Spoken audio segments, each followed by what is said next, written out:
Hey, welcome to Woolf Weekly. Thanks for checking in with us again.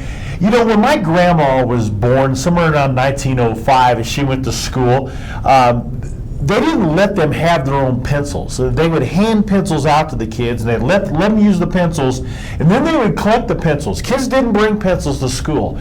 And the reason they didn't bring pencils to school is because kids would poke one another with the pencils, or they would write things they weren't supposed to write, or they would maybe write on things they weren't supposed to write. And then the Depression happened, and people figured out, you know, we don't have much money in schools. The kids have pencils. Why don't we let them bring pencils and have pencils? And you know what the kids did?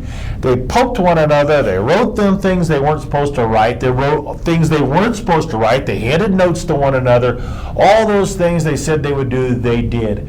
But part of our job as educators was to be able to teach them, and parents was also to teach them how to handle a pencil and to do the right thing with that. Sometimes they learn to do the right thing by getting consequences for doing the wrong thing. Well, today we've got these pencils right here. This is the technology, the time for us. And it's like a pencil on steroids. It's got, this little device here has well more than twice the computer power that we had to put man on the moon. And our kids are carrying around these in their pocket. Now here's the deal, is your kids are digital natives. They were born with this, they're brought up with this, and we're digital immigrants for the most part. And their digital life to them is as real as their physical life. So that being said, this can get in the way, also can be a wonderful tool, but also in the way of relationship, in the way of learning, in the way of teaching, in the way of a lot of things. And we're going to start to address this a little more in our school district on how to handle that, just like we did with my grandma with pencils. And so we're going to ask for your support as we start dealing with this. We want this to be a wonderful learning tool, but also we want to make sure that they know how to use that correct, not in a rude manner, and in a manner that would allow for teaching and learning to take place, and for more importantly that, for relationships, face-to-face relationships to happen.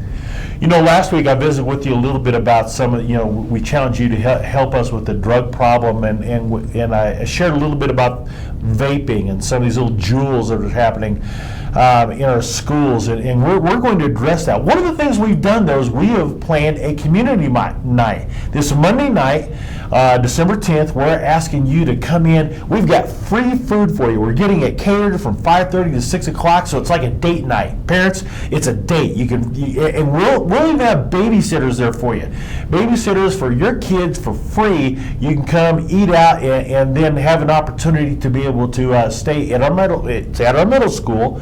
To be able to stay, and we're going to talk about this. We have an expert coming in that's going to share with you some of the things that your kids are dealing with you may not have a clue about. And so please come. We would love to have a problem with having so many people. We don't know if we have enough food for your date night at the middle school to be able to have a community night, 5:30 to 6 o'clock's when the learning starts to happen. And we've got babysitters, so please come see us. Hey, I'm lucky. I've got two wonderful people with me right now, wonderful young students from Gateway Elementary. I've got Theo Olson, and he's in 4th grade, and I've got Brenley Havens, and Brenley's with us from 3rd grade today at Gateway. And I asked them to come and share a little bit about their family's Christmas traditions. So, Brenley, I want to start with you this time. Can you tell me a little bit about one of your favorite Christmas traditions that you have in your family?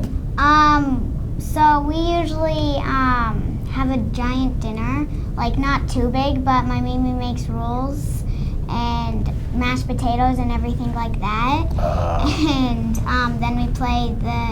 then we play a Christmas game. It's like a gift exchange thing. And so we all buy presents, and then we draw numbers, and then the people that aren't playing it draw cards for the other people, and they have all the numbers on it. And so they yell the number, and then the person that has that number gets to go steal a gift from someone. Yeah, you can pick another one, or you can steal that gift, right? It's a lot of fun. Mm-hmm. You get cool stuff. Yes. Oh, that's neat. Theo, tell me a little bit about. Now, Theo is from Sweden.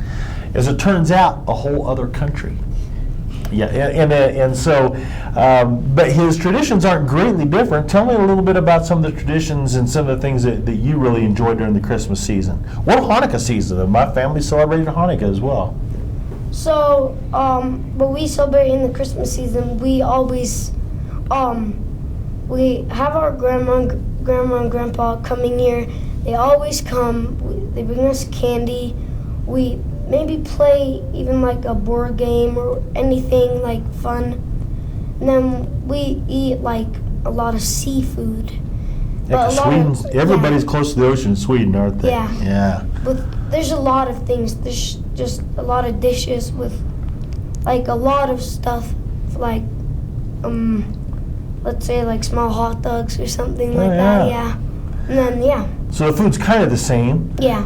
Tradition, and but a little more seafood that's happening, and so it seems like eating has a lot to do with this season, and of course we definitely keep in mind people who struggle to be able to find food this time of the year. But it's interesting to hear the traditions. Is there anything you'd like to say to people and wish them a Merry Christmas or anything on their way out? I just wish you a Merry Christmas and hope you have a good year. A wonderful New Year. How about you, Brindley? Have a great Christmas, and I hope your family will be able to see you and all of that. That's great. Hey, have a great week, and we'll catch you next week on Woolf Weekly.